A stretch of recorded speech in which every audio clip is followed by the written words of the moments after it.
ماشاء اللہ لا حول ولا قوة الا باللہ العلی العظیم شاہد اللہ انہ لا الہ الا هو الملائکۃ اولو العلم قائما بالقسط لا الہ الا هو العزیز الحکیم ان الدین عند اللہ الاسلام وما اختلف الذین اوتوا الکتاب الا من بعد ما جاءهم علم بغیا بینہم ومن یکفر بآیات اللہ ان اللہ سریع الحساب بسم اللہ الرحمن الرحیم الحمد للہ الذی خلق الانسان وشرفہ علی سائر الحیوان بالنطق والبیان وکرمنا وفضلنا علی الامم السابقۃ بالتصدیق والایمان وهو احسن الخالقین ثم الصلاۃ والسلام علی اشرف الانبیاء والمرسلین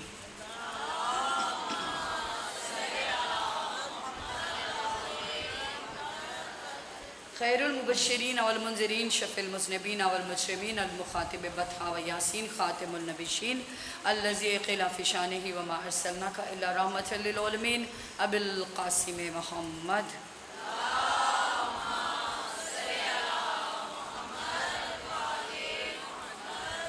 ثم الصلاۃ والسلام علی ولیہ ووصیہ ووزیرہ وخلیفتہ وصاحب لوائہ وصاحب منبرہ قال سلونی سلونی قبل ان تفتدونی علی ابن ابی طالب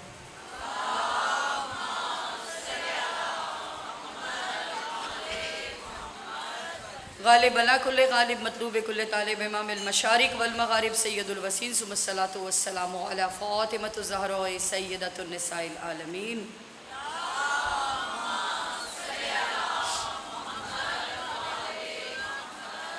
وعلى آل بیتہ الطیبین الطاہرین المعصومین المظلومین ولعنۃ اللہ علی اعدائہم اجمعین من یومنا ھذا الی یوم الدین آمین یا رب العالمین اما بعد فقد قال اللہ تبارک و تعالی فی کتابہ المبین وہو اصدق الصادقین وہو قولہ الحق بسم اللہ الرحمن الرحیم وعد اللہ الذین آمنوا منکم وعملوا الصالحات لیستخلفنہم فی الارض کما استخلف الذین من قبلہم ولا یمکنن لہم دین لہم الذی ارتضی لہم ولا یبدلنہم من بعد خوفہم آمنا یعبدوننی لا یشرکون بشیئا من کفر بعد ذلک فاولئک هم الفاسقون بسم اللہ الرحمن الرحیم یا ایھا الذین آمنوا اوفوا بالعہد عزیزان گرامی قدر دونوں آیتیں یہی سرنامہ کلام آج تیسرا دن ہو گیا بات ہماری ہو رہی ہے عہد الہی پر اور وہ عہد الہی کس کے ذریعے سے مجھ تک اور آپ تک پہنچے گا تو میں اور آپ ایک وعدے میں آنے کے قابل ہوں گے موضوع یہ ہے کل ہم نے جناب ابراہیم کا ذکر کیا جناب ابراہیم تک بات آئی اور جناب ابراہیم وہ پروردگار کے لاڈلے نبی کہ جناب ابراہیم نے جو دعا کی ہے خدا نے وہ قبول کی ہے جن دعاؤں پر جن سوالوں پر اور جن چیزوں کے مانگنے پر پروردگار نے باقی نبیوں سے پیمائش کی اور ان کو سخت لفظوں میں بھی مخاطب کیا ان چیزوں کے مانگنے پر بھی خدا نے جناب ابراہیم کو کچھ نہیں کہا اگر جناب ابراہیم خدا سے طلب کر رہے ہیں کہ پروردگار عہد میری ذریت میں رکھ تو پروردگار نے بہت خوشی سے اس دعا کو قبول کیا لیکن پروردگار نے کہا لا ینال عہدی الظالمین ظالموں تک میرا عہد نہیں جائے گا میرا عہد انہی تک جائے گا جو مظلوم ہوں گے جناب نوح کا بیٹا غرق ہو رہا ہے پانی کے اندر جناب نوح نے پروردگار سے کہا پروردگار میرا بیٹا ہے اس کو پانی سے بچا لے تو پروردگار نے بڑا سختی سے کہا اے نوح جو تم نہیں جانتے اس کے بارے میں ہم سے سوال نہ کرو اس کا مطلب ہے کہ وہ تمہارا اہل نہیں ہے پہلی بات یہاں پر یہ ثابت ہو گئی کہ جناب ابراہیم کی اولاد میں اتنی اہلیت ہے کہ وہ عہد الہی کو لے کر چلنے والے ہیں عہد الہی کو بشر تک منتقل کرنے والے ہیں اب جو بشر کا عہد الہی ہے وہ کیا ہے وہ آیا جو ہے الست ہے روز الست ہم نے عہد کیا الستو بربکم کیا میں تمہارا رب نہیں قالوا بلا انہوں نے کہا بے شک بلا شک تو ہمارا رب ہے یہ میرا اور آپ کا عہد ہے جو شاید مجھے اور آپ کو اپنی زندگیوں میں اب یاد نہیں ہے کیونکہ ہم عالم ارواح میں روز الست میں کر آئیں اسی عہد نامے کو دہرانے کے لیے پروردگار نے غدیر میں اونٹوں کا پالان بنوایا اور وہی عہد نامہ خدا نے دہرایا ایک بات یاد رکھیے گا کہ جناب ابراہیم امام بھی نبی بھی ہیں پیغمبر بھی ہیں رسول بھی ہیں اور ہر نبی جو ہوتا ہے وہ اپنے زمانے اور علاقے کا امام بھی ہوتا ہے جب ابراہیم کے پاس یہ چاروں عہدے موجود ہیں تو پھر جناب ابراہیم کس امامت کا سوال کر رہے ہیں پہلی بات تو یہ کہ جناب ابراہیم کو خدا کوئی کیا امامت مانگ رہے ہیں اس لیے کہ امام آپ تو اس وقت کے اس زمانے کے تو امام ہے نا ہر نبی اپنے وقت کا اپنے زمانے کا تو امام ہے لیکن جناب ابراہیم وہ امامت نہیں مانگ رہے جو زمانے میں ہو جوائب ابراہیم وہ امامت مانگ رہے ہیں جو زمانوں میں ہو، جو وقت میں نہ ہو، جو وقت کے باہر بھی ہو، جو وقت سے پہلے بھی ہو۔ جس طرح آپ اپنے امام کی ایک زیارت پڑھتے ہیں، اس زیارت کا ایک جملہ کیا ہے؟ صاحب العصر والزمان، یہ زمانے کے بھی امام ہیں اور وقت کے بھی امام ہیں، یہ زمانوں میں ہیں، زمانے میں نہیں ہیں۔ تو جناب ابراہیم امامت کی درخواست کر رہے ہیں، پروردگار نے وہ درخواست قبول ہوئی۔ جناب ابراہیم کو جو امامت دی وہ زمین کی، لیکن وعدہ کیا کہ میں تمہیں دوں گا امامت، وہ دوں گا تمہاری ذریت میں، لیکن وہ امامت جو جناب ابراہیم کے پاس ہے اس میں اور جو دوسرے انبیاء کے پاس امامت ہے اس میں فرق ہے۔ جتنے نبیوں کے پاس جو بھی کمال تھا، جو بھی اختیار تھا، جو بھی ولایت تھی، جو بھی معجزہ تھا، وہ اس زمانے تک رہا جس زمانے میں وہ رہے۔ جناب آدم کا معجزہ جناب آدم کے زمانے تک رہا، نوح کا معجزہ جناب نوح کے زمانے، شیس ہو گئے، حزقیل ہو گئے، ادریس ہو گئے، یہ سب کے سب جو پیمبر ہیں، خدا کے چنے ہوئے برگزیدہ بندے ہیں، ان سب کے معجزے ان کے زمانوں تک رہے، ان کے وقت تک رہے۔ 1,24,000 انبیاء میں سے سوائے رسول خدا کے واحد نبی ہیں جناب ابراہیم، جن کا معجزے دو معجزے جن کے ان کے ساتھ ختم نہیں ہوئے، ان کے بعد بھی رہے۔ یعنی یہ آخری نبی کی شریعت ہے، اس میں آپ نے رسول خدا کے بنائے ہوئے اصول پر ہی چلنا ہے، لیکن پروردگار نے اس آخری زمانے میں نبی کی شریعت میں بھی جناب ابراہیم کو یہ کمال دیا کہ آپ جناب رسول خدا کے امتی ہوتے ہوئے، سنت محمدی پر چلتے ہوئے، سنت ابراہیمی بھی قربانی کی صورت میں پوری کرتے ہیں، جو کسی اور نبی کو یہ کمال نہیں ہے۔ آپ آدم کی کوئی سنت فالو نہیں کر رہے، آپ جناب نوح کی کوئی سنت فالو نہیں کر رہے، آپ جناب ادریس کی، حزقیل کی، جتنے بھی نبی آئے آپ ان کی سنت فالو نہیں کر رہے۔ ان سب نبیوں میں سے خاتم النبیین کی امت ہوتے ہوئے آپ جناب ابراہیم کی سنت کو فالو کر رہے ہیں۔ اب سنت ابراہیمی، یہ جو حج ہے سنت ابراہیمی، قرآن جو قربانی ہے سنت ابراہیمی، صفا و مروہ سنت بی بی ہاجرہ، پتھر مارنا سنت بی بی ہاجرہ۔ دوسری جناب ابراہیم کا معجزہ کیا ہے؟ اب دیکھیے نا، خدا جناب ابراہیم کو کائنات کی تو امامت نہیں دے رہا، لیکن جناب کہہ رہے میں تیری ذریت میں رکھ رہا ہوں، لیکن میں ایک کمال اور دے رہا ہوں کہ رہتی دنیا تک آخری شخص کے آنے تک جو میرے گھر میں آئے گا وہ آپ کے معجزے کے تحت آئے گا۔ آپ جیسے ہی احرام باندھتے ہیں، آپ لبیک اللہم لبیک کس کی پکار پر کہتے ہیں؟ جناب ابراہیم کی پکار پر، کہ جناب ابراہیم نے ہی تو پکارا تھا جب خدا نے قربانیاں قبول کی تھی، ابراہیم کو لا ینادی اہدی الظالمین بھی کر دیا، فاتمہن بھی ہو گیا، آپ کو امام بھی بنا دیا، آپ کو سب ہم نے فضیلتیں دے دی۔ اب اے ابراہیم کھڑے ہو ایک پہاڑی کے اوپر اور پکارو ان لوگوں کو، جو کوئی بھی نہیں ہے پروردگار کہا جو شکم مادر میں بچے ہوں گے وہ تک لبیک کہیں گے۔ پکارا جناب ابراہیم نے اپنے دور میں۔ آپ آج بھی کسی بھی ملک سے جائیں لبیک اللہم لبیک کہتے ہیں، کس کی پکار پہ کہتے ہیں؟ جناب ابراہیم کی۔ تو یہ اتنے لاڈلے نبی ہیں کہ پروردگار نے انہیں خلیل کہا ہے۔ جو آپ زیارت پڑھتے ہیں نا، السلام علیکہ یا ابراہیم خلیل اللہ، یہ زیارتیں فقط زیارتیں نہیں ہیں، یہ معرفت کے نمونے ہیں، مربوط ہیں ایک دوسرے سے۔ یعنی کل میں نے اس کا صرف ایک ذکر کیا تھا، آج تھوڑا سا اس کے بارے میں 2 جملے اور کہہ دوں کہ جب بیٹا بچ گیا تو ابراہیم بجائے خوش ہونے کے جناب ابراہیم تھوڑے سے افسردہ ہو رہے ہیں۔ کیوں ہو رہے ہیں؟ پروردگار میری قربانی قبول نہیں ہوئی۔ پہلی جو زیارت کا جملہ ہے نا، السلام علیکہ یا آدمہ صفت اللہ، وارث آدمہ صفت اللہ، کہ اے اس کے وارث جو آدم کو صفت کیا گیا، آپ پر سلام۔ امام حسین کی زیارت وارثہ جو آپ پڑھتے ہیں اس کا پہلا جملہ یہ ہے۔ تو کون سی وراثت ہے جناب آدم کی جو جناب حسین تک آئی ہے، امام حسین تک؟ اب آپ عہد الہی کس کے ذریعے سے مجھ تک آئے گا تو میں وعدہ کروں گی، مجھے یہ چیز سمجھنی ہے، کون ایسے ہوں گے جو مجھ تک عہد الہی لے کر آئیں گے اور میں خدا سے وعدہ کروں گی۔ پروردگار نے کہہ دیا وہ ظالم نہیں ہوں گے، خدا نے مجھے بتا دیا۔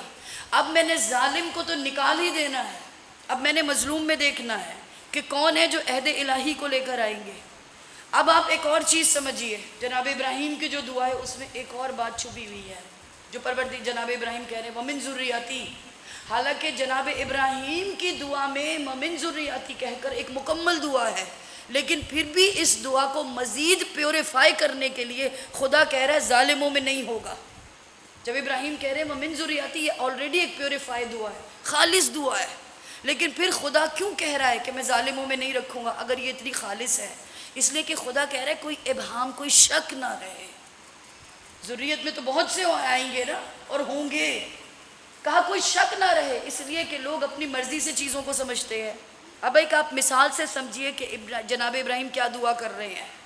آپ کے گھر میں ہوں 3 کمرے، اور ان 3 کمروں آپ کا کوئی بہت بہترین دوست آئے اور وہ آپ سے کہے کہ میں نے نماز پڑھنی ہے۔ ایک کمرے میں ہے آپ کے گھر کی خواتین، اور ایک کمرے میں ہے آپ کے بوڑھے ماں باپ، اور ایک کمرہ آپ کا خالی ہے۔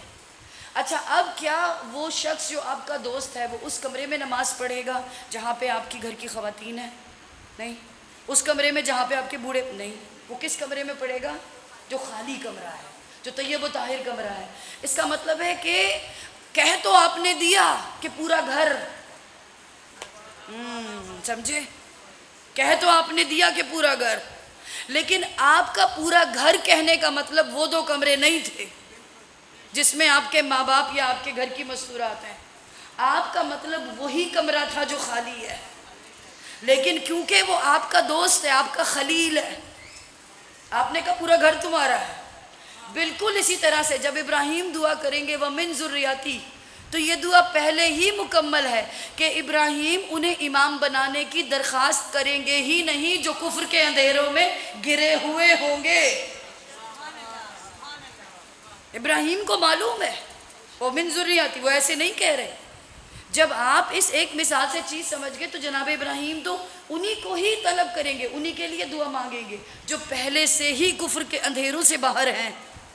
وہ ان کے لیے دعا تو ہرگز نہیں کریں گے جو آلریڈی کفر کے اندھیروں میں گھرے ہوئے ہیں۔ لیکن خدا نے پھر بھی اس مکمل دعا کو مزید مکمل کر دیا، ظالموں کو نہیں دوں گا۔ اگر کوئی اپنی طرف سے بھی مطلب نکالے تو میں واضح کر دیتا ہوں، میں ظالموں کو نہیں دوں گا۔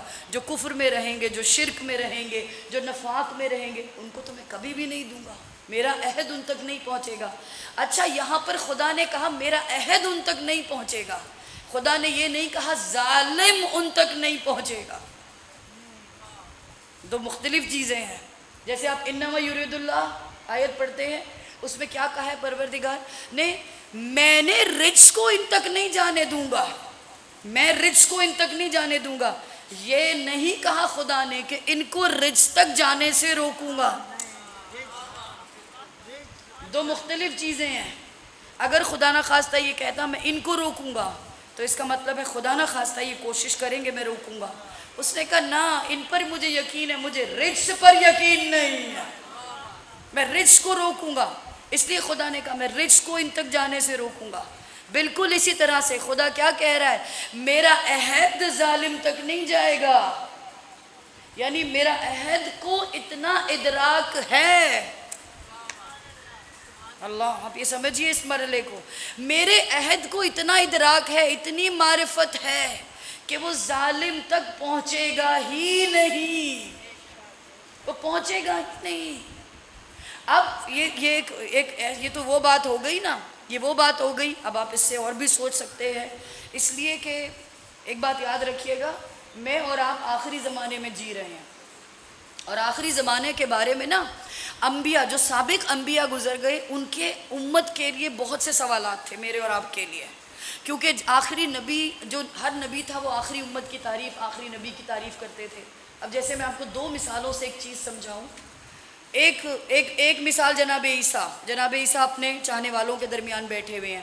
جب جناب عیسیٰ اپنے چاہنے والوں کے درمیان بیٹھے ہوئے ہیں تو جناب عیسیٰ کو ان کے چاہنے والے بتا رہے ہیں میرے پاس 200 سال کی عبادت ہے، 300 سال کی عبادت ہے، 400 سال کی۔ وہ کہتے ہیں کہ پھر بھی نا ایسا لگ رہا ہے جیسے ہم نے عبادت کا حق پورا نہیں کیا۔ اچھا، نبی نے سنا 1 مرتبہ، 2 دفعہ، 3 دفعہ۔ اب جب ہر کسی نے کہا نا 2 سال، 300 سال، اب نبی ان لوگوں کو ایک نا امیدی کے فیز سے نکالنے کے لیے یہ مثال دے رہے ہیں۔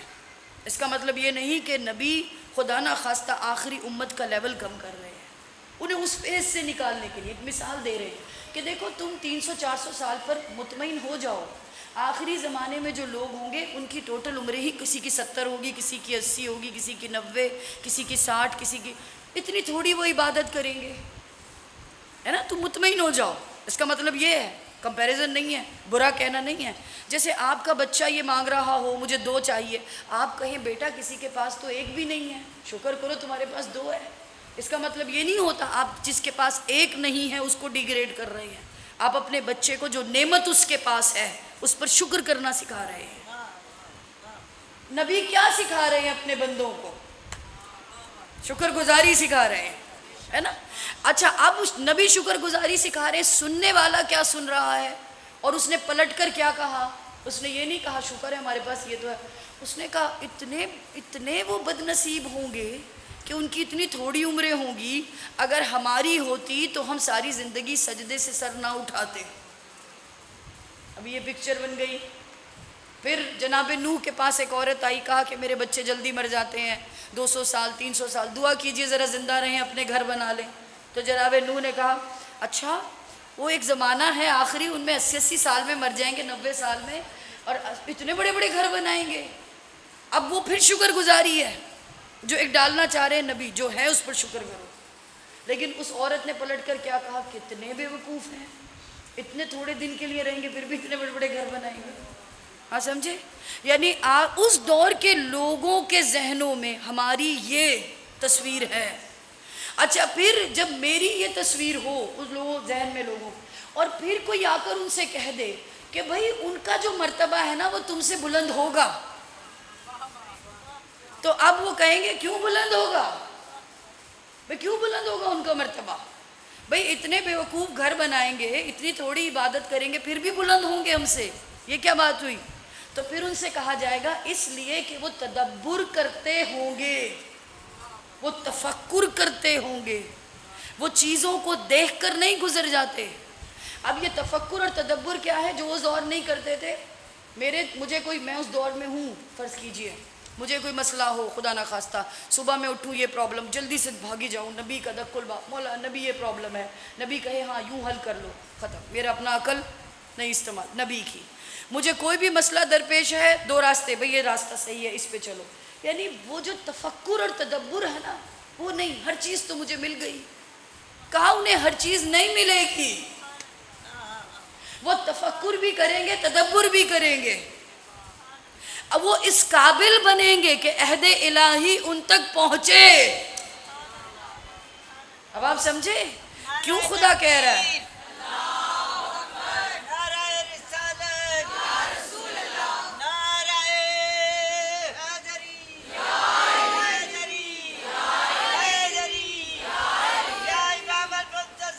الاجل الاجل سلامتی بام زمانہ، خوشنودی بام زمانہ، تاجیر بام زمانہ، بلندر سربار اللہم صلی علی محمد۔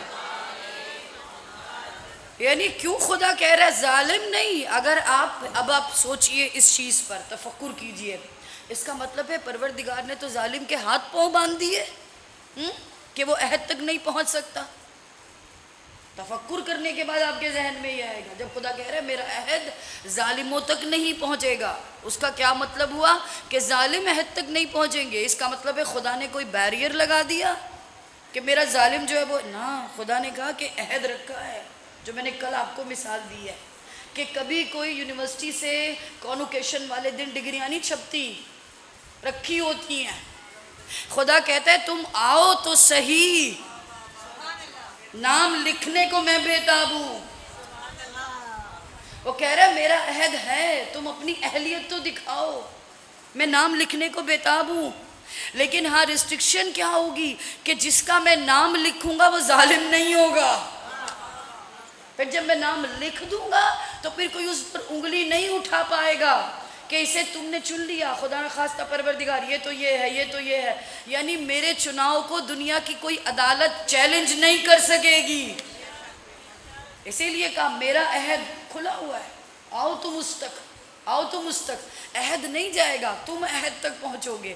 اچھا پھر آپ آیت الکرسی کی آخری آیت، جو آپ پڑھتے ہیں کہ اللہ ولی الذین آمنوا یخرجهم من الظلمات الی النور والذین کفروا اولیاءهم الطاغوت یخرجونهم من النور الی الظلمات اولئک اصحاب النار هم فیہا خالدون. آخری ہے وہ لوگ، اللہ ان صاحبان ایمان کا ولی ہے جنہوں نے ایمان کو اختیار کیا. واہ واہ. اختیار کرنا اور ہے، صاحب ایمان کہلوانا. سمجھ گئے؟ اچھا پھر پروردگار نے کہا اللہ کن کا ولی ہے؟ ان جو صاحبان ایمان ہے، ان کو لے جائے گا ظلمت سے نکال کر نور میں. ان دا سیم ٹائم پروردگار نے کہا اور جو ظلمت ہے وہ ان کا ولی ہے جنہوں نے کفر کو اختیار کیا. کافر ہونے میں اور کفر کے اختیار کرنے میں فرق ہے، دو ڈیفرنٹ چیزیں ہیں. مشکل ہے، آج کی مجلس تھوڑی سی مشکل ہے، لگ رہی ہوگی آپ کو، لیکن اب میں کیا کروں، میں نے کچھ تو سمجھانا ہے آپ کو. ٹھیک ہے؟ ایک ہے کافر اور ایک ہے کفر اختیار کرنے والا. جو کافر ہے نا وہ بائی چوائس ہو سکتا ہے کہ کافر نہ ہو. روزے الست اقرار نہیں کیا، ماں کی گود مل گئی، خدا نے اس کو سیکنڈ چانس دیا دنیا میں. آپ سمجھ رہے ہیں؟ اس کا وہ اتنا عدل اس نے رکھا ہوا ہے نا کائنات میں. میں نہ سمجھوں کہ میں نہ سمجھ کر سوال کروں وہ ایک الگ بات ہے. اس کا تو سسٹم ہے، اس کا عدل چل رہا ہے، اس نے جنریٹ کیا ہوا ہے. ایک وہ ہے جو کافر ہے، ایک وہ ہے جو بائی چوائس کافر ہے. جو کافر ہے نا وہ امامت اور نبوت کی ٹارگیٹڈ مارکیٹ ہے. جو بائی چوائس کافر ہے ختم اللہ علی قلوبہم، جو اپنی مرضی سے، ابو جہل بائی چوائس کافر ہے، ابو لہب بائی چوائس کافر ہے. ایسا نہیں ہے کہ اس کے سامنے عہد الہی نہیں رکھا گیا، اس کے سامنے نہیں رکھا گیا. رسول خدا نے معجزے بھی دکھائے. کیا مولا کائنات نے پورے نہج البلاغہ میں ایک ہی معجزے کا ذکر کیا ہے کہ جب میرے بھائی سے طلب کیا گیا معجزہ کہ سامنے سے جو درخت ہے اس کو کہیے چل کر آئے، پھر چل کر وہ آیا اور اس طرح آیا جیسے پرندہ اڑتا ہوا آتا ہے اپنے دونوں پر پھیلائے ہوئے. پھر کہا کہ واپس پلٹ جائے تو واپس پلٹ گیا، پھر کہا کہ آدھا آئے تو آدھا آ گیا. اس کے باوجود کہا میں ایمان نہیں لاتا. یہ ہے بائی چوائس کافر. میں ایمان نہیں لے کے آتا، میں اپنی مرضی سے کافر ہوں. ایک ہے کافر جو حالات کے تحت، گود کے سرکمسٹانسز کے ٹارگیٹڈ مارکیٹ ہے. وہیں سے ہی ابو ذر نکلا، وہیں سے ہی سلمان نکلے، وہیں سے ہی مقداد نکلے، وہیں سے ہی میسم نکلے، وہیں سے ہی کمبر نکلے. اور جو نکلے انہوں نے عہد الہی کی پاسداری کی. اب میں آپ کو بتاؤں کہ ٹارگیٹڈ مارکیٹ کون سی ہے. دو صحابی کا ویسے میں نے ذکر کرنا ہے تاکہ آپ انہیں سمجھیں، اور ایک کا کیوں کرنا ہے جو کہ بائی چوائس کافر تو نہیں میں کہہ رہی، بائی چوائس دوسرے قبیلے میں تھا، اپنی مرضی سے تھا، اپنی مرضی سے نہیں تھا، سرکمسٹانسز کی وجہ سے دوسرے قبیلے میں تھا. وہ ٹارگٹ تھا حسین ابن علی کا. جو بائی چوائس وہاں پر تھے، اپنی مرضی سے وہاں پر تھے، حسین نے انہیں ٹارگٹ نہیں کیا. کتنے لوگ ہیں جن کے پیچھے امام گئے، قافلے کو روکا، رجوع کرنے کی کوشش کی. ان میں سب سے مضبوط نام زہیر ابن کین. وہ ٹارگٹ مارکیٹ تھا امام کی، بائی چوائس وہاں پر نہیں تھا، حالات اور واقعات میں تھا.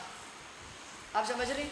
اچھا زہیر ابن کین کی میں آپ کو پوری ان کی لائف ہسٹری بتاؤں. امام سے تقریباً 5-6 سال بڑے تھے وہ، اور انہوں نے رسول خدا کا زمانہ درک تو کیا. بہت سی کتابوں میں آپ کو ملے گا کہ صحابی رسول ہے، لیکن آپ اگر بہت گہرائی سے دیکھیں تو ان کی پوری زندگی میں وہ رسول سے انہوں نے کسب فیض اس طرح سے حاصل نہیں کیا کہ ان کی محفل میں بیٹھے ہوں. درک انہوں نے کیا، آپ اس بنیاد پر انہیں صحابی کہہ سکتے ہیں، کوئی اس میں حرج نہیں ہے، آپ لکھ سکتے ہیں صحابی، اس پہ کوئی ڈیبیٹ نہیں ہے. زہیر ابن کین صفین میں مولا علی کے خلاف لڑ رہے تھے. لیلۃ الحریر صفین کی ایک رات ہے، کبھی سنی ہوگی آپ نے اس کے بارے میں. وہ رات تھی جس رات اتنا اندھیرا تھا کہ سوائے تلواروں کی چمک کے کچھ نظر نہیں آ رہا تھا۔ اسی رات کی صبح کا واقعہ ہے کہ جب رات گزری، صبح ہوئی تو مالک اشتر اور امام مولا علی دونوں، مالک اشتر نے کہا مولا آپ نے کتنے آج اپنی تلوار سے؟ مولا نے کہا تقریباً تعداد بتائی۔ مالک اشتر نے کہا میں نے بھی اتنے۔ تو مولا مسکرائے، تیری تو صرف تلوار چلی، میں نے نسلیں دیکھ کر۔ اس جنگ میں لیلۃ الحریر میں زہیر ابن کین بھی علی کے خلاف تھے۔ تاریخ ہے، یہ ہسٹری ہے جو میں آپ کو بتا رہی ہوں۔ میں کیوں بتا رہی ہوں اس کو کہ عہد الہی ظالموں تک وہ ذہن میں رکھیے گا۔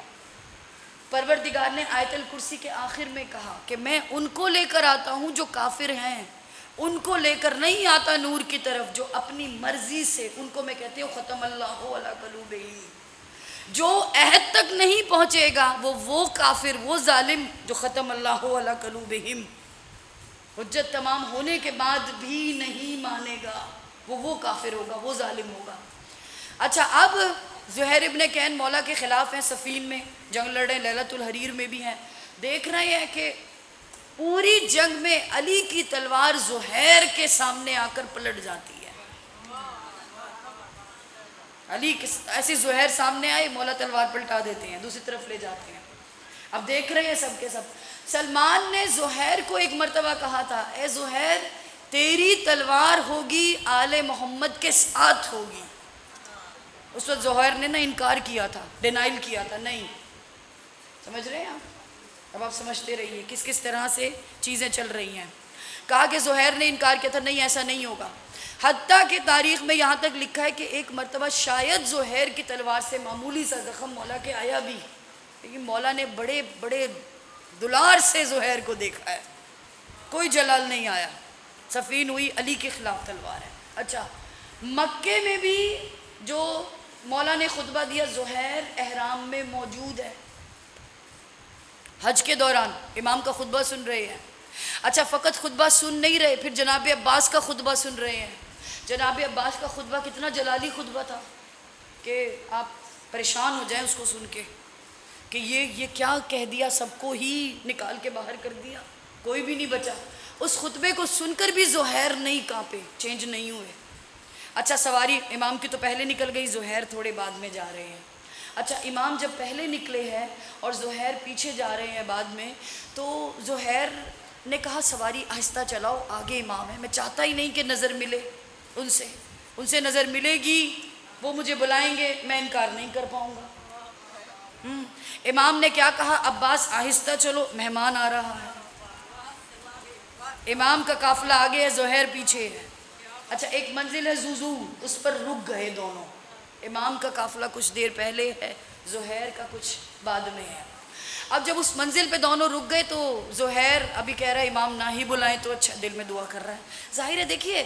اچھا، پھر زہیر نے کچھ عرصے کے بعد انہیں بھی چھوڑ دیا، سامنے والوں انہیں بھی چھوڑ دیا، وہ بس بالکل ایک میں نے جنگ کرنی نہیں ہے، وہ والی کیفیت تھی زہیر کی۔ جیسے اپنے گھر میں بیٹھ جاتے ہیں نا کہ مجھے تو کوئی بھی صحیح نہیں لگ رہا، وہ فیض زہیر پہ تھا کہ مجھے کوئی بھی صحیح نہیں لگ رہا، میں بس اپنے گھر میں بیٹھ رہا ہوں۔ زہیر اس مقام پر تھے اس وقت جب امام کے پاس آئے تھے کہ نہ یہ صحیح نہیں ہے، میں تو بس بیچ میں بیٹھ رہا ہوں، بھائی میں اپنے گھر بیٹھ رہا ہوں، اب مجھے کسی جنگ کا حصہ نہیں بننا۔ زہیر کا یہ اس وقت معاملہ تھا۔ تو اچھا، اب جب میں زہیر سمجھتا تھا کہ امام سے سامنا ہوا تو ظاہر ایک شرم میں شاید میں انکار نہ کر پاؤں، تو امام نے اپنا ایک قاصد بھیجا زہیر کے پاس۔ زہیر کھانا کھا رہے ہیں اپنے اصحاب کے ساتھ، اپنے لوگوں کے ساتھ بیٹھے ہیں دسترخوان پر۔ اچھا، اتنے میں ایک قاصد آیا، غلام آیا، اس نے کہا امام کا قاصد آیا ہے، امام حسین کا۔ زہیر نے کہا میں نے نہیں ملنا۔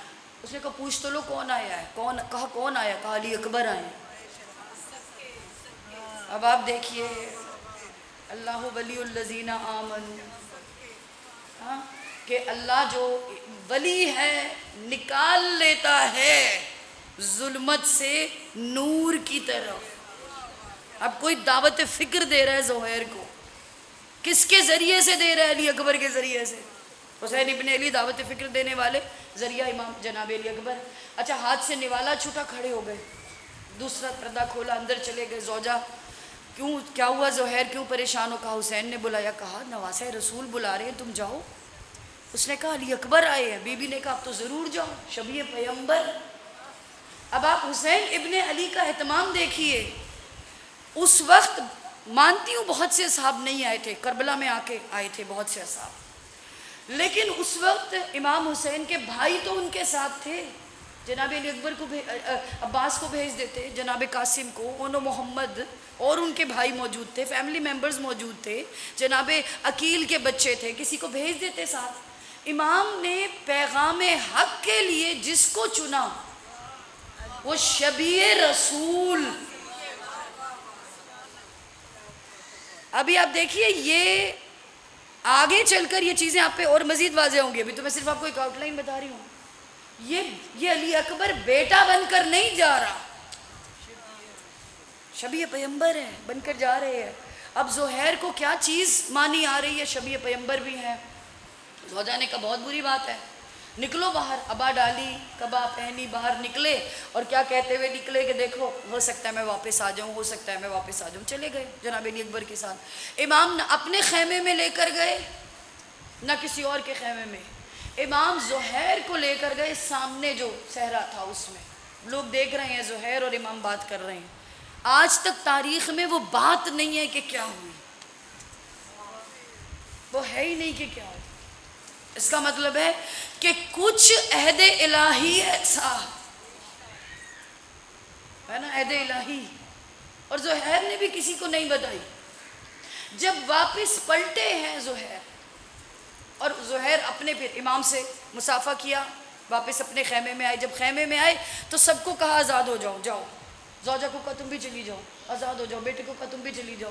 فیملی ممبر تم جاؤ، تم جاؤ. بھائی تھے، کزنس تھے ساتھ، چچا کے بیٹے، سب چلے جاؤ. بس اب میں تو جا رہا ہوں حسین ابن علی، اب میں واپس نہیں پلٹوں گا. اب میرے چاہے ٹکڑے کر دو، میری گردن کاٹ دو، اب میں حسین کے ساتھ ہوں. زہیر کے دو بھائی، چچا زاد بھائی، لکھا ہوا ہے تاریخ میں، اب دو ریل برادر بھی ہو سکتے ہیں کیونکہ ظاہر ہے اتنا قلم نے کہیں بھائی لکھا، کہیں چچا زاد بھائی لکھا. تو اب وہ ان کے ساتھ آئے امام کے پاس آ گئے. اب مسلم ابن اوسجہ دوسرے صحابی امام کے دوسرے ساتھی. زہیر کو یہاں تک یاد رکھیے، زہیر کا اس کے آگے بھی کردار ہے اور مسلم کا بھی اس کے آگے کردار ہے. مسلم ابن اوسجہ ہمیشہ سے امام کے چاہنے والے تھے، کوفے کے رہنے والے تھے، امام کے چاہنے والے تھے. ان کی تلوار ہمیشہ امام کے ساتھ رہی، امام کے جانثار تھے. جناب مسلم ابن عقیل رمضان میں چلے تھے، شوال میں پہنچے، مڈ آف شوال کوفہ. مطلب آپ کو ساری چیزیں یاد ہوں، آپ کے ذہن میں ہوں، تو پھر آپ سمجھ سکیں گے کہ یہ ہستیاں کیا چٹانیں تھیں، انہوں نے کتنی سٹرگل کی ہے، کتنی انہوں نے کوشش کی ہے. مڈ آف رمضان میں چلے مکے سے، مدینے سے، اور مڈ آف شوال میں پہنچے ہیں کوفے. مسلم ابن عقیل. اچھا، مسلم ابن عقیل جب کوفے شوال میں پہنچے تو شوال، ذیقعد، ذی الحج ٹائم ہے ان کے پاس، تقریباً 1.5 مہینہ کہہ لیجئے، 1.5 سے تھوڑا سا زیادہ مہینہ. انہوں نے کیا، تبلیغ شروع کی، وہ بیت سارا سلسلہ. 18,000 خطوط کوئی ایک دن میں تو نہیں آ جاتے نا، ایک گھنٹے میں تو نہیں آ جاتے. 18,000 خطوط کے آنے میں ذرا ٹائم لگتا ہے. اچھا، اب وہ پیریڈ سارا یاد رکھیے. جب ابن زیاد آیا اور اس نے، مسلم جو تھے وہ فوراً انڈر گراؤنڈ چلے گئے. پکڑ دھکڑ شروع ہوئی، چھاپے شروع ہوئے کہ مسلم کہاں ہے، مسلم کہاں ہے. تو مسلم فوراً انڈر گراؤنڈ چلے گئے. مسلم ابن اوسجہ ان علی کے چاہنے والوں میں تھے جو کوفے میں پرومیننٹ تھے، نمایاں، بالکل فرنٹ مین جن کو بولتے ہیں. مسلم ابن اوسجہ ہو گئے، ہانی ابن عروہ ہو گئے، احمد مختار ہو گئے، آپ کے شریک ابن اور ہو گئے. یہ سب کے سب وہ تھے جو فرنٹ مین مولا علی کے تھے. جب مسلم ابن عقیل نظروں سے پوشیدہ ہو گئے، انڈر گراؤنڈ چلے گئے، جس کو آپ کہیں کہ پردے کے پیچھے چلے گئے، تو ابن زیاد نے ہر امام کے چاہنے والے کے گھر پر چھاپے مارے، دیکھا کہاں پہ ہیں کہاں نہیں ہے، کھنگالا. یعنی اگر میں یوں کہوں کہ دن اور رات ایک ایک چیز کو دیکھا، مسلم نہیں ملے. جب مسلم ابن عقیل نہیں ملے تو ابن زیاد نے اپنے ایک غلام سیکل کو بلایا، کوفے سے، کوفے میں بلایا. کوفے میں سیکل نیا تھا، نیو کمر تھا، کوئی نہیں اس کو جانتا تھا کہ یہ کون ہے. جب اس کو بلایا تو ابن زیاد نے اس کو ٹاسک کیا دیا کہ تمہیں میں جتنے چاہے پیسے دوں گا، تم ان کے قریب ہو کر ان کا اعتماد جیتو. اعتماد جیتنے کے بعد یہ پتہ لگاؤ کہ مسلم ابن عقیل کہاں چھپے ہوئے ہیں۔ اب وہ آیا مسجد میں آیا، مسجد میں جب آیا نا تو ایک چیز سے مومن کو اس نے پہچانا، یہ چیز یاد رکھیے گا مومن کے لیے ہوتی ہے، دو چیزیں بلکہ تھی، ایک یہ کہ یہ سجدہ بڑا لمبا کرتے ہیں جسے سجدہ آخر کہتے ہیں، ایک نشانی یہ، دوسری نشانی کیا، یہ نماز پڑھنے کے بعد مصافحہ بھی کرتے ہیں، گلے بھی ملتے ہیں، یہ مومن کی نشانی ہے۔ اور آپ کو پتہ ہے یہ مصافحہ کرنا اور گلے ملنا کب شروع ہوا تھا؟ غدیر کے بعد، بالکل پرماننٹ ہو گیا تھا، پہلے بھی ملتے تھے لیکن جو مستقل ہو گیا تھا وہ اس کے بعد ہو گیا، اور انہوں نے کہا یہ جو دو کریں گے نا وہ بس سمجھیے گا کہ مومن ہوں گے۔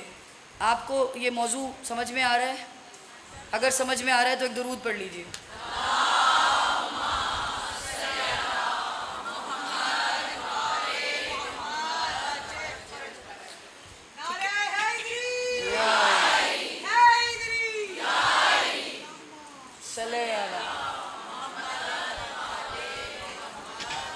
اچھا اب ظاہر ہے وہ آیا مسجد میں بیٹھا، اس نے دیکھا مومنوں کو، اس نے ان سب میں مسلم ابن اوسجہ کو کیا ٹارگٹ کہ یہ جو ہے نا یہ مین، بالکل اس کا رول مین سٹریم رول ہے، اس کو پکڑنا ہے ہم نے نا۔ آہستہ آہستہ قریب ہوتا رہا، معتمد بن گیا، مسلم ابن اوسجہ کو جب قریب ہو گیا، اعتماد جیت گیا، تو کہا کہ میں نے مسلم بن عقیل کے ہاتھ پہ بیعت کرنی ہے، مجھے لے چلو۔ کہاں ہے؟ لے گئے بیعت کرنے کے لیے، پتہ چلا مسلم ابن عقیل یہاں پر چھپے ہوئے۔ اب جب یہ پتہ لگا نا مسلم ابن عقیل اس کی وجہ سے، تو مسلم ابن اوسجہ کو بڑی گلٹی فیلنگز کہ میری وجہ سے مسلم ابن عقیل بہت پریشان ہوئے۔ انہوں نے کہا کہ میں نے مسلم کو نہیں چھوڑنا، مسلم نے کہا میں نے مسلم کو نہیں چھوڑنا، تو مسلم ابن عقیل نے کہا کہ دیکھو موت یہاں پر بھی ہے، موت وہاں پر بھی ہے، شہادت یہاں پر بھی ہے، شہادت وہاں پر بھی ہے، لیکن اگر تم یہاں پر شہید ہوئے تو سفیر کے ساتھ، وہاں پر شہید ہوئے تو امام کے ساتھ۔ مسلم ابن اوسجہ نے دوسرا امام کے ساتھ اپنے بیوی بچوں کو کوفے سے لے کر کہیں اور بھیجا، خود امام کے پاس چلے گئے، امام سے ملے، جناب حر جب منزل ذی حشم پر امام سے آ کر ملے تو سب سے پہلے حر کے سامنے تلوار کھینچ کے امام کے سامنے کھڑے ہونے والوں میں ایک زہیر تھے، ایک مسلم تھے، دونوں پہنچ چکے تھے، اور انہوں نے کہا اے حر اگر نقصان پہنچانے کے ارادے سے آئے ہو تو سب سے پہلے ہماری گردن کٹے گی، پھر حسین تک تم آؤ گے، اتنی آسانی سے تم حسین تک نہیں آؤ گے۔ ایک خطبہ اس وقت امام حسین نے دیا ہے حر کو، اور جب امام خطبہ دے چکے، ظاہر ہے امام کا خطبہ تھا، اب دوسرا خطبہ امام جب چلے گئے، اپنے حجرے میں چلے گئے، اپنے خیمے میں چلے گئے، پھر زہیر ابن کین نے حر کو دیا، حر کی فوج کو دیا یہ خطبہ۔ اور کیوں دیا ہے زہیر ابن کین نے؟ ایک بات یاد رکھیے گا کہ بعض اوقات امام کی گفتگو اگر عام کو سمجھ میں نہ آئے تو ایک عام لیمن کہ پہلے میں تمہارے میں تھا، سمجھ رہے، میں تمہارے میں تھا، میں اپنے ایکسپیرینسز شیئر کر رہا ہوں، ادھر آ جاؤ، یعنی تم میری بات زیادہ بہتر طریقے سے سمجھو گے، وہ تو بہت بلند مقام ہے، ہو سکتا ہے تم شاید ان کی اس لیول پر نہ سمجھو، لیکن میں تو تم میں سے ہی اٹھ کے آیا ہوں نا، اور جب میں تم میں سے اٹھ کر آیا ہوں تو میں تمہیں زیادہ بہتر طریقے سے بتا سکتا ہوں کہ اس وقت یہ مارکا کیا ہے، اس وقت یہ پوزیشن کیا ہے، اس وقت ہم کس لیے جا رہے ہیں، اس وقت یہ جو کربلا ہے یہ ایک معمولی وہی جنگ نہیں ہے، یہ ایک مقصد رکھتی ہے، ایک کاز رکھتی ہے۔ زہیر نے سمجھایا، حر کو بتایا۔ اب کربلا آ گئے، عاشور کے دن 2 خطبے ادر دن امام لوگوں نے دیے، بلکہ عاشور کے دن سے پہلے کہوں گی جو معاملہ چل رہا تھا، ایک تھے مسلم اور ایک تھے زہیر۔ زہیر نے کوفے کے لوگوں کو مخاطب امام کے بعد کیا، مسلم نے ان سب لوگوں کو دیکھا، سامنے وہی کھڑے تھے نا جو بیعت کر کر مکر چکے تھے، مسلم نے انہیں دیکھ کر کہا تم بیعت کر کے مکر گئے، تم نے عہد توڑ دیے، عہد الہی توڑ دیے تم نے۔ اب آپ دیکھیے جو عہد کر کے اسے توڑے، جو بیعت کر کے اسے توڑے، کیا مقام ہے اس کا؟ مسلم ابن اوسجہ قرآن سے بتا رہے تم چھوڑ رہے ہو ساتھ رسول کا، تم چھوڑ رہے ہو ساتھ علی کا، تم چھوڑ رہے ہو ساتھ اب آپ کی یہ جملے جو کہہ رہے ہیں نا مسلم ابن اوسجہ میں، آپ کو عباس ابن عبد المطلب سے ایک روایت بیان کروں. عباس ابن عبد المطلب جا رہے ہیں. عباس ابن عبد المطلب ایک جگہ سے گزرے، کچھ لوگ بیٹھے ہوئے تھے، مولائے کائنات کو برا بھلا کہہ رہے تھے. عباس ابن عبد المطلب رکے. کیا زمانہ تھا وہ دیکھیے. عباس ابن عبد المطلب رکے، ان لوگوں کے پاس کہنے لگے تم رسول خدا کو برا بھلا کہہ رہے. اور انہوں نے کہا ہم نے رسول کو تو ایک لفظ نہیں کہا، ہم تو علی کو کہہ رہے ہیں. تھوڑی دیر بعد انہوں نے کہا تم اللہ کو کہہ رہے ہو. اور انہوں نے کہا ہم تو علی کو کہہ رہے ہیں، ہم خدا کو تو ہم نے کچھ نہیں کہا. کہا تم نے وہ آیت سنی نہیں جو قرآن میں ہے، ان الذین یبایعونک انما یبایعون اللہ. اے میرے حبیب یہ آپ نے نہیں پھینکے، میں نے پھینکے ہیں، خدا کہہ رہا ہے. اور ید اللہ فوق ایدہم، اللہ کا ہاتھ ہر ہاتھ کے اوپر ہے. تمہیں پتہ نہیں علی ید اللہ ہے.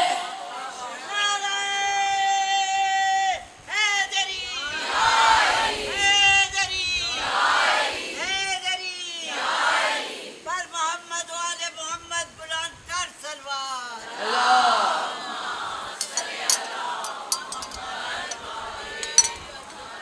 کہا کیا تم نے سنا نہیں کہ رسول نے کیا کہا تھا؟ یا علی آپ کا گوشت میرے لہما کا لمی دما کا دمی یولمونی ما یولموہم یحزنونی ما یحزنوہم انا حرب لمن حرباہم.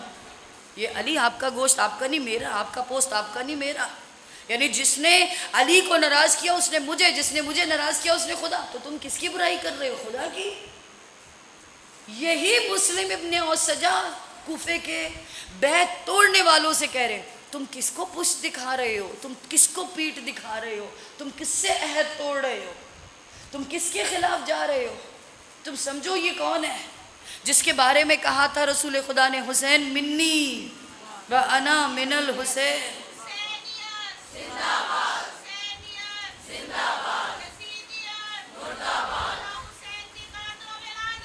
بے شمار بے شمار بے شمار. اللہم صلی علی محمد و علی محمد. اور پھر زہیر ابن کین، وہی بات زہیر ابن کین نے جو دہرائی. اور کیوں دہرائی؟ دیکھیے مسلم ابن اوسجہ تو شروع سے کہہ لیجئے نا اسی کیمپ میں تھے. زہیر اس کیمپ میں آئے. زہیر کیا بتا رہے ہیں؟ پلٹ آؤ جیسے میں آ گیا. وہی خطبے کا سٹائل، وہی انداز. میں ادھر تھا ادھر آ گیا. میں دیکھو کیوں آیا.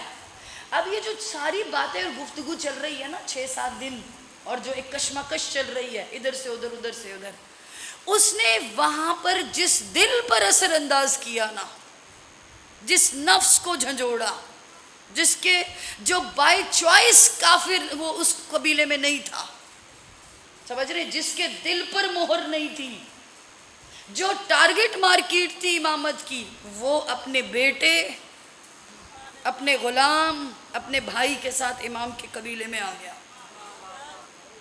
اب آپ سمجھے کہ کیا پروردگار کا سسٹم ہے، نظام ہے. وہ کہتا ہے لا ینودی عہدی الظالمین، ظالموں تک میرا عہد نہیں جائے گا. اور ظالم بھی وہ جس نے کفر اختیار کر لیا، جس نے اختیار کر لیا اس تک میرا عہد نہیں جائے گا. جو اختیار نہیں کر رہا، ٹھیک ہے، ممکن ہی نہیں، جو اختیار نہ کر چکا ہو کفر، اختیار نہ کر چکا ہو ظلمت، اور وہ پلٹے نہ حسین کی طرف، ہو ہی نہیں سکتا، ہو ہی نہیں سکتا. اس لیے کہ یہ چراغ ہدایت ہے. اس چراغ کو دیکھ کے لوگ اس کی طرف لپکتے ہیں. اب کیا اثر ہوا کہ عاشور کی صبح ہوئی، ابھی پوری طرح نکلی بھی نہیں ہوگی عاشور کی صبح، کہ امام نے جناب عباس کو کہا دیکھو میرا ایک مہمان آ رہا ہے، عباس کو بھی لے کر جاؤ، علی اکبر کو بھی لے کر جاؤ. دونوں گئے. دیکھا سامنے سے کوئی آ رہا ہے جس کے ہاتھ بندھے ہوئے ہیں. اچھا، جس کے ہاتھ بندھے ہوئے ہیں، ندامت سے جس کی آنکھیں جھکی ہوئی ہیں، جس نے اپنے آپ کو امام کے خیمے سے تھوڑا دور گھوڑے سے گرا لیا. گرانے کے بعد اگر میں اپنے لفظوں میں کہوں کہ بس چلنے کی کوشش کر رہا ہے ریت پر، کیونکہ نادم ہے، بہت زیادہ نادم ہے.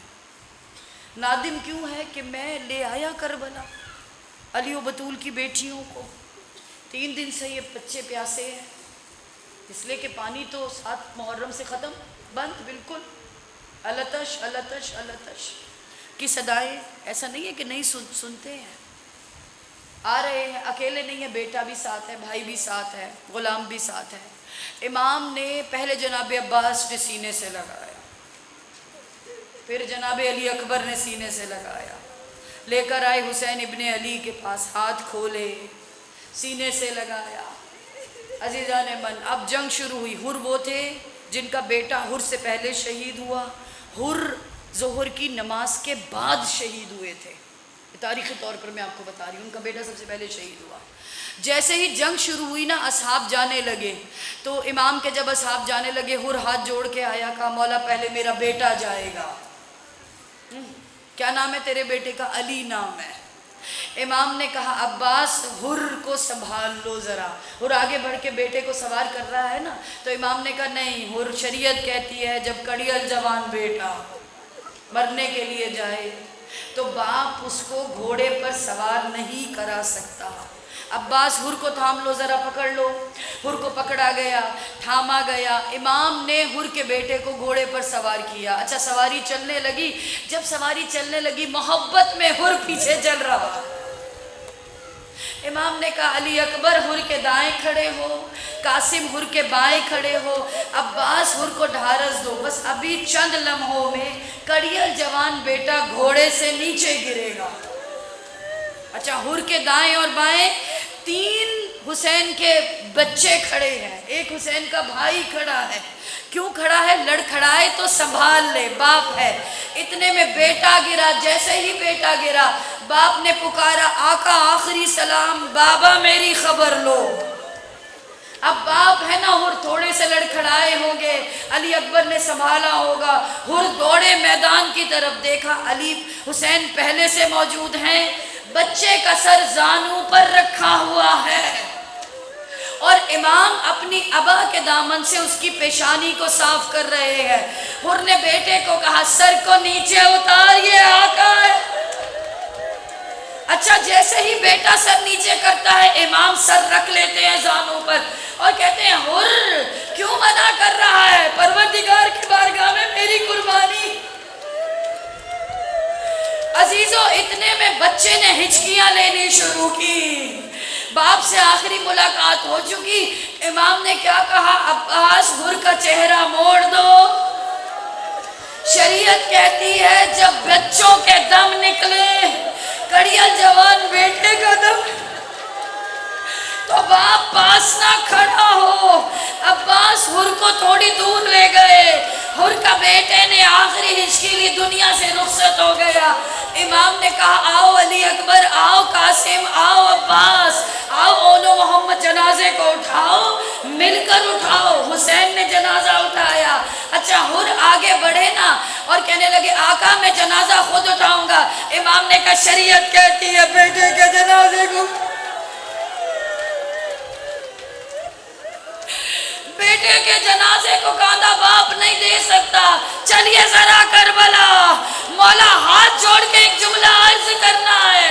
ارے حر کو ہی بچا لیتے، کم از کم علی اکبر کے جب سینے میں برچی لگی، کڑیل جوان جب ایڑیاں رگڑ رہا تھا، کڑیل جوان کو جب خیمے میں لانے کا وقت تھا، مولا کوئی تو ساتھ ہوتا.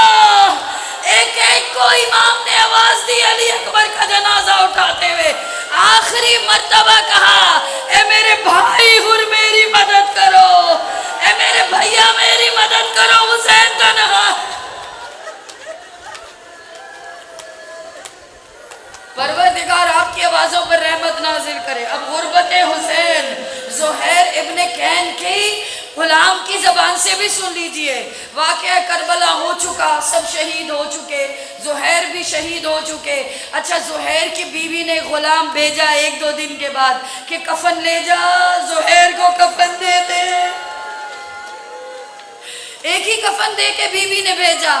اچھا غلام نے کہا ایک ہی کفن دے رہی ہیں، شہید تو بہت سے ہیں. بیوی نے کہا دیکھو کسی نہ کسی نے نواسۂ رسول کو کفن دے دیا ہوگا.